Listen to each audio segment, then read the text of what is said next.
Good morning दोस्तों, आज हम डीजीपे एप्लीकेशन के बारे में बात करेंगे। CSC e governance India limited के द्वारा जो डीजीपे का जो एप्लीकेशन बताया गया है, उस डीजीपे के माध्यम से आप अपने सिस्टम पर किस तरह आधार अनेबल पेमेंट सिस्टम को आप यूटिलाइज कर सकते हैं। तो सबसे पहले आप अपने वेब ब्राउजर के ऊपर csc.gov.in लिखेंगे। इसके बाद आपके सामने जो पहला जो लिंक आएगा csc.gov.in, इस पे आप क्लिक करेंगे। जैसे आप क्लिक करेंगे तो ये वेलकम स्क्रीन की तरह से एक मैसेज डिस्प्ले होगा और इस तरह कॉमन सर्विस सेंटर और CSC ministry of electronics and information technology government of India, इस तरह से ये एक वेबसाइट आपके सामने ओपन होगी। इस वेबसाइट के ऊपर आपको जो हमारा डीजीपे, नीचे देखो यहाँ पर आपको सीएससी नेटवर्क साइट्स के नाम से एक टैब आपको दिखेगा। यहाँ आपको डीजीपे पे क्लिक करना है। जैसे आप डीजीपे पे क्लिक करेंगे तो आपको एक नए वेब पेज यूआरएल के ऊपर आपको ये लेके जाएगा। इस नए यूआरएल के ऊपर आप अगर इसकी बात करेंगे तो dgp.csccloud.in, ये प्रोसेस मैंने आपको इसलिए बताया है कि कई बार क्या होता है कि हमें डीजीपे जो क्लाउड जो csccloud.in का जो वेब पेज का जो लिंक है, यूआरएल है, अगर वो हमें याद नहीं रह पाता है तो आप लोग इसे जो सीएससी की मेन वेबसाइट है, गूगल पे आप सर्च करेंगे csc.gov.in, इसके बाद में आप यहाँ डीजीपे सेक्शन में जाएंगे। जैसे आप डीजीपे पे क्लिक करते हैं तो आपके पास ये एक नया यूआरएल के साथ एक वेब पेज डिस्प्ले हो जाता है। यहाँ आपको डीजीपे का जो सॉफ्टवेयर है उसे डाउनलोड करना है, तो उसके लिए आप यहाँ पर क्लिक करेंगे। जैसे आप डाउनलोड पे क्लिक करते हैं तो डाउनलोड पे क्लिक करने के बाद आपके पास फिर एक नया वेब पेज और एक नई स्क्रीन डिस्प्ले होती है। उसमें यहाँ पर जो डीजीपे का 4.2 जो नया वर्जन है वो यहाँ पर आपको दिखा रहा है। और डीजीपे की जो एंड्रॉयड, अगर आप अपने मोबाइल एप्लीकेशन के ऊपर इसे यूज करना चाह रहे हैं तो आपको ये इसका एंड्रॉयड जो वर्जन है उसे डाउनलोड करना है। इसके साथ में मैं आपको बता दूं, विजुअल C++ और माइक्रोसॉफ्ट .NET फ्रेमवर्क जो है 4.5, इसकी भी हमें आवश्यकता होगी। तो आप बारी बारी से इन सभी चीजों को अपने सिस्टम पे डाउनलोड करेंगे। सबसे पहले डीजीपे का जो विंडोज वर्जन है उसको आप यहां से डाउनलोड करेंगे। डाउनलोड पे क्लिक करते ही यहाँ आप देख रहे हैं ये डाउनलोडिंग प्रोसेस कंप्लीट होने लग रहा है। साथ में माइक्रोसॉफ्ट .NET आपको चाहिए तो आप माइक्रोसॉफ्ट .NET पे क्लिक करेंगे, ये नई स्क्रीन पे आपको लेके जाएगा।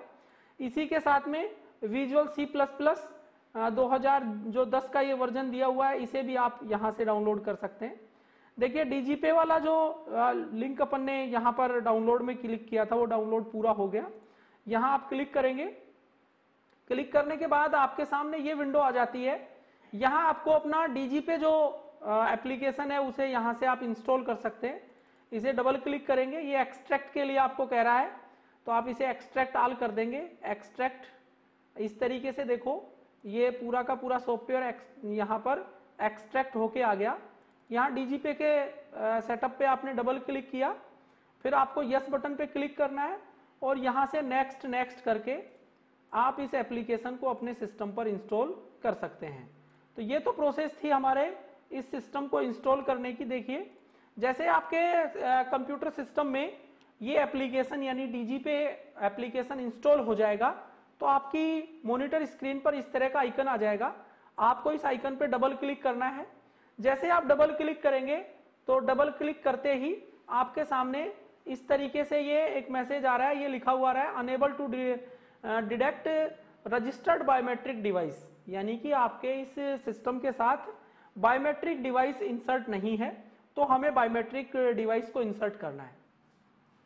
तो अब बात करेंगे हम आगे के सेशन की कि अगर हमने अपने सिस्टम के ऊपर, डेस्कटॉप के ऊपर अगर डीजीपे का एप्लीकेशन इंस्टॉल कर लिया है और बायोमेट्रिक डिवाइस को हम पहली बार अपने सिस्टम से इंस्टॉल कर रहे हैं।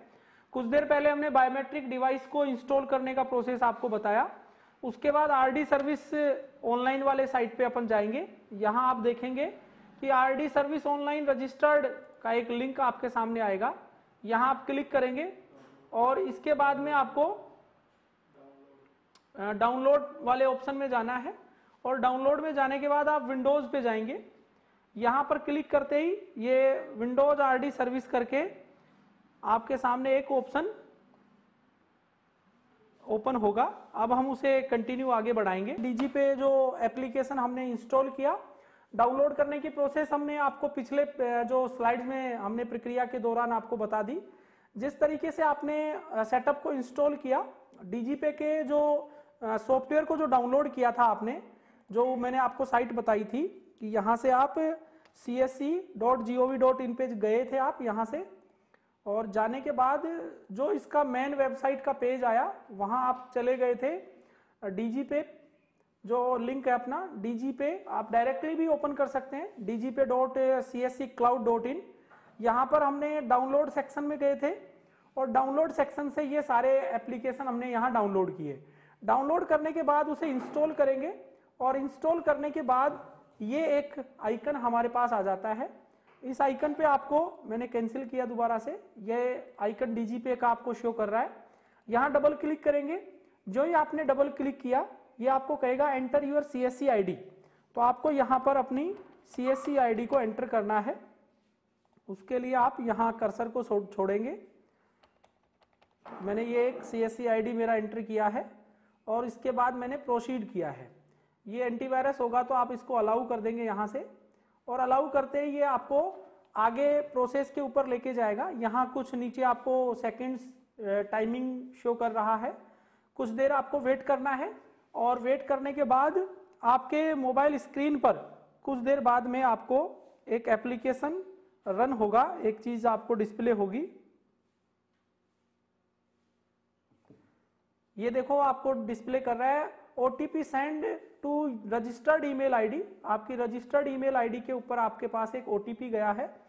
आप उसे अपनी मेल आईडी में देखेंगे और उस OTP को आपको अपने इस स्क्रीन के ऊपर डालना है। ये मेरे पास OTP रिसीव हुआ है। इस OTP को मैं यहां एंटर करूंगा और ये चीजें एंटर करने के बाद वैलिडेट OTP पे क्लिक करेंगे। जो ही आप वैलिडेट OTP पे क्लिक करोगे तो ये VLE इंफॉर्मेशन अवेलेबल को चेक करेगा कि इस नाम से VLE की इंफॉर्मेशन यहाँ पर अवेलेबल है या नहीं। अगर ये प्रॉपर तरीके से आपने सारी जानकारियां सही से लिखी तो लिखने के बाद ये प्रॉपर तरीके से कंप्लीटली यहाँ पर शो करेगा और आपको बायोमेट्रिक ऑथेंटिकेशन लगाना है और ये चेक मार्क लगा के ऑथेंटिकेशन पे क्लिक करोगे। ऑथेंटिकेशन पे क्लिक करते ही ये बायोमेट्रिक पे आपको अपना अंगूठा लगाना है और इस तरीके से ये प्रोसेस रजिस्ट्रेशन सक्सेस का मैसेज आएगा और आपको ओके करना है। जैसे आपने ओके किया तो आपका डीजीपे ऑटोमेटिकली क्लोज हो जाएगा और आपको दोबारा से क्लिक करना है। जैसे आपने यहाँ क्लिक किया तो फिर से आपको अपनी CSC ID डालनी है। यहाँ ये आप एक बार कर्सर को यहाँ क्लिक करोगे और ये लिखने के बाद आपने यहाँ अपना ऑथेंटिकेशन करने के लिए चेक मार्क लगाएंगे और स्कैन पे क्लिक करने के साथ अपना अंगूठा बायोमेट्रिक पे लगाएंगे। ऐसे बीप की आवाज आएगी और ये प्रोसेस मोड हमारा आगे बढ़ जाएगा। देखिए OTP send to registered mobile number, ये ऑथेंटिकेशन के लिए आपके पास एक OTP आएगा आपके मोबाइल नंबर पर, जो मोबाइल नंबर आपके पास यहाँ रजिस्टर्ड है, और आप वैलिडेट OTP पे क्लिक करेंगे और इस पे क्लिक करने के बाद यहाँ आपके पास लिखा हुआ आ गया OTP वैलिडेशन सक्सेसफुली, यानी कि आपका वैलिडेशन सक्सेसफुल हो गया। और इस तरीके से आप अपनी डीजीपे के डेस्क जो बोर्ड है उसको देख पाएंगे। यहाँ आपका CSC ID आ गया, ये आपका नाम डिस्प्ले कर रहा है, कहाँ पर आप स्थित है और आपका जो डिस्ट्रिक्ट क्या है वो पूरा दिखा रहा है। अब मैं आपको बात करूंगा यहाँ कि आप इस पे कौन कौन सी जानकारियां देख सकते हैं। सबसे पहले आपका डेस्क बोर्ड है, फिर उसके बाद में आप यहाँ पर आपका विड्रॉल देख सकते हैं, बैलेंस इंक्वायरी कर सकते हैं, फिर आप अपना पे आउट लगा सकते हैं, यहाँ मनी ट्रांसफर कर सकते हैं अगर किसी दूसरे अकाउंट में आपको पेमेंट ट्रांसफर करना हो। फिर बात आती है कि आप अपने पासबुक को चेक करना चाहें, यहाँ पासबुक पे क्लिक करेंगे और जो ही आप पासबुक पे क्लिक करेंगे तो ये आपकी पासबुक में से डेटा को सिंक करेगा। अगर आप आज की डेट पे गो करेंगे तो आपके आज की डेट का डेटा दिखा देगा, या फिर आप यहाँ सिंक करेंगे। जैसे आप सिंक करेंगे तो ऑटोमेटिकली ये वापस मैं पे आउट पे गया, यहाँ पे आउट वाले टैब से फिर मैं पासबुक पे जा रहा हूँ और पासबुक पे जाने के बाद ये सिंक को डेटा को करके और ये कंप्लीटली दिखा देगा कि आपकी वैलेट में लास्ट जो 10 ट्रांजैक्शंस हैं उन 10 ट्रांजैक्शंस को यहाँ पर ये रेप्लिकेट कर देगा, डिस्प्ले कर देगा। अब मैं वापस आपको लेके चल रहा हूँ कि आप इस डीजीपे के डैशबोर्ड पे कौन कौन सी सर्विसेज को यूज में ले सकते हैं, तो उनके ऊपर हम चर्चा करेंगे। सबसे पहला आप डैशबोर्ड पे जाएंगे तो यहाँ आपका वैलेट बैलेंस दिखा देगा, साथ में आपकी बैलेंस, विड्रॉल, पे आउट और ये सारी की सारी चीजें आपको यहाँ दिखेंगी। बैलेंस की इंक्वायरी आप कर सकते हैं यहाँ पर आपका पैन अपडेट दिखा रहा है, ये IMPS को दिखा रहा है, नेट चार्ज को दिखा रहा है, KYC के बारे में जानकारी दे रहा है। फिर आता है आपका विड्रॉल। अगर आप विड्रॉल करना चाहें तो विड्रॉल के लिए बैंक का नाम पूछेगा, अमाउंट, ठीक है, यहाँ कस्टमर का आधार कार्ड नंबर और जिसके अकाउंट से आप विड्रॉल कर रहे हैं वो आपको आधार ऑथेंटिकेशन करना होगा, ऑटोमेटिकली वो कंप्लीट हो पाएगा। इसकी अगली जो ट्रेनिंग है उसके लिए हम अगले सेशन में आपसे बात करेंगे। तो अब तक हमने सीखा कि किस तरीके से डीजीपे को हम अपने सिस्टम पे इंस्टॉल कर सकते हैं। इंस्टॉल करने के बाद जो डीजीपे का जो डैशबोर्ड है वो आप जो स्क्रीन पे देख पा रहे हैं इस तरीके से हमारे सामने डिस्प्ले होता है। इस डैशबोर्ड के माध्यम से हम किस तरह से आगे कौन कौन सी सर्विसेज इसके द्वारा हम यूज में ले सकते हैं। सबसे पहला ऑप्शन आता है इसमें विड्रॉल, यानी कि आप अपना जो विड्रॉल का जो पार्ट है किसी व्यक्ति को उसके खाते से पैसा निकाल के कैसे दे सकते हैं वो सारा पार्ट विड्रॉल से करेंगे। फॉर एग्जांपल अगर मेरे पास कोई कस्टमर आता है और उसने कहा कि मेरा अकाउंट ICICI बैंक में है, तो मैं यहाँ से ICICI बैंक सेलेक्ट करता हूँ। वो कहेगा कि साहब मुझे 1000 रुपये निकाल के देने हैं। फिर यहाँ हम कस्टमर का आधार कार्ड नंबर देंगे, यानी जो कस्टमर आपके पास आया है उस कस्टमर का आपको यहाँ आधार कार्ड नंबर लिखना है और आधार कार्ड नंबर लिखने के बाद आप उसको यहाँ ऑथेंटिकेशन पे क्लिक करेंगे और ऑथेंटिकेशन पे क्लिक करने के बाद स्कैन पे आप क्लिक करेंगे और आप अपना अंगूठा यहाँ लगाएंगे। जैसे आपने अंगूठा लगाया तो ये ऑथेंटिकेशन आगे बढ़ेगा और ऑथेंटिकेशन की प्रोसेस कंप्लीट होने के बाद ये आगे की स्क्रीन की तरफ आपको रिफ्लेक्ट करेगा इस तरह से, प्लीज वेट। ये ऐसे एक मैसेज आपको डिस्प्ले कर रहा है। यहाँ आप देख रहे हैं स्क्रीन में बॉटम में कि यहाँ पर ये सेकंड वगैरह भी डिस्प्ले होती रहती हैं। ये ऑथेंटिकेशन कर रहा है और उसके बाद ये टेक्निकल कुछ ऐसे करके एक मैसेज डिस्प्ले कर रहा है अपने पास में यहाँ, और आप इसे कैंसिल पे क्लिक करेंगे। यहाँ लग रहा है कि आधार का जो पार्ट है वो हमें दोबारा से ऑथेंटिकेट करना पड़ेगा। मैंने एक आधार कार्ड नंबर गलत लिखा था इसलिए ये चीज़ें आगे नहीं बढ़ पाई। अब हम अगले पार्ट की बात कर रहे हैं, बैलेंस। अगर आप अपने इस वैलेट में या कोई आपके पास कस्टमर आता है और वो कहे कि मेरा एक अकाउंट है जो ICICI बैंक में है और ICICI जो बैंक है उसका जो मेरा जो अकाउंट है उस अकाउंट का मुझे बैलेंस चेक करना है, तो देखिए इसे हम कहेंगे बैलेंस इंक्वायरी। आपको यहाँ ICICI बैंक सेलेक्ट करना है और उसके बाद आपको यहाँ उसके आधार कार्ड नंबर एंटर करने हैं जो कस्टमर का आप बैलेंस इंक्वायरी कर रहे हैं, वो पूरा का पूरा आप यहाँ लिखेंगे। ऐसे करके ये अलग अलग डिजिट्स में लिखते चले जाएंगे।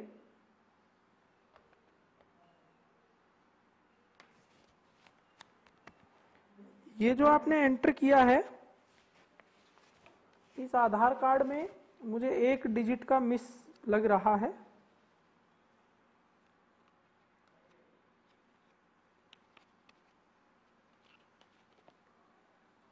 इसके बाद मैं यहाँ टिक मार्क करता हूँ और स्कैन पे क्लिक करूंगा और ये कह रहा है कि कुछ 19 सेकंड आप 14 सेकंड आपको और रुकना है। ऐसा क्यों?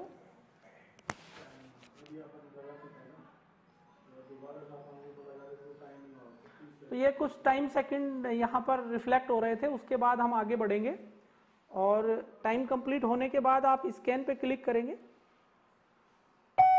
तो ये आधार ऑथेंटिकेशन को इस तरह से बीप करेगा और प्लीज वेट करके आपको अगली स्क्रीन की ओर लेके जाएगा। इस तरीके से देखो आप यहाँ अपने उस अकाउंट की बैलेंस इंक्वायरी कर सकते हो और इसने बताया कि इस अकाउंट नंबर में 7114 रुपये 70 पैसे शेष हैं। तो ऐसे करके हम बैलेंस जो हमारी इंक्वायरी थी वो कर सकते हैं। अब हम आगे बात कर रहे हैं आप लोगों के लिए पे आउट, कि आप अपने इस CSC अकाउंट के वैलेट में अगर मेरे पास कोई पेमेंट है और उसे मैं मेरे इसमें लिंक्ड अकाउंट में ट्रांसफर करना चाहूँगा, तो यहाँ मुझे मेरा CSC ID लिखना होगा और उसके बाद यहाँ मुझे अमाउंट लिखना होगा कि मैं कितना अमाउंट यहाँ से ट्रांसफर करना चाह रहा हूँ नेफ्ट के थ्रू। यहाँ मैंने ऑथेंटिकेशन पे क्लिक किया और उसके बाद मैं स्कैन पे क्लिक करता हूँ।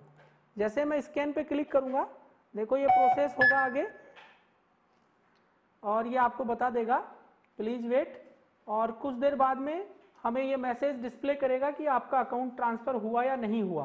प्रोसेस कंप्लीट होने के बाद आपके स्क्रीन के ऊपर ये ट्रांजैक्शन नंबर और रेफरेंस नंबर डिस्प्ले हो जाएगा। इससे ये रिफ्लेक्ट कर रहा है कि कुछ देर बाद में ये अमाउंट जो आपने यहाँ पर पे आउट किया है वो उस अकाउंट में चला जाएगा, जो इस डिजिटल जो CSC ID है जिससे मैप्ड अकाउंट है उसमें ऑटोमेटिकली ये पेमेंट चला जाएगा। मैं इसे कैंसिल करता हूं, मैं अपने पासबुक में जाता हूं। पासबुक स्टेटस में भी आप ये चीज देख सकते हो कि आपके अकाउंट में पेमेंट शेष बचा या नहीं बचा। आपको ये भी पता चल जाएगा कि कितने बजे और कितना अमाउंट आपने ट्रांसफर किया है और आपके अकाउंट में कितना बैलेंस शेष बच गया है। ये मैंने 1,64,000 रुपए नेफ्ट किए थे, मतलब पे आउट किया था, वो पे आउट हो गया, ये माइनस में दिखा रहा है। अगर आपके अकाउंट में कोई राशि आएगी तो प्लस में दिखाएगी, और अगर वो राशि जा रही है तो वो किस में रिफ्लेक्ट करेगी, माइनस में आपको रिफ्लेक्ट करेगी। तो इस तरीके का ये जो प्रोसेस है आपका, उसे इजी वे में आप यूज लेके और डीजीपे का यूज में ले सकते हो। तो धन्यवाद, आज आप सभी लोगों ने इस ऑनलाइन सेशन के माध्यम से और इस गांववाणी स्टूडियो के यूट्यूब चैनल के माध्यम से आप लोगों ने देखा कि किस तरह से डीजीपे सर्विस के माध्यम से हम आधार अनेबल पेमेंट सिस्टम के थ्रू गांव के लोगों को बैंकिंग की सर्विस प्रदान कर सकते हैं। विशेषकर मॉडल प्रोजेक्ट बानसूर में जो संचालित किया गया है DMT, उसमें जुड़े हुए 148 ग्रामीण जो डीजीपे सखी महिलाएं हैं उनके लिए ये काफी वरदान साबित होगा और ये ट्रेनिंग उनके लिए काफी उपयोगी होगी। तो आप इसी तरह के नए अपडेट्स पाने के लिए हमारे गांववाणी यूट्यूब चैनल को सब्सक्राइब करें और वीडियोस को लाइक करें, जिससे कि जो भी वीडियोस हम नए अपडेट करें वो आपको सीधे मिल सके। थैंक यू, धन्यवाद।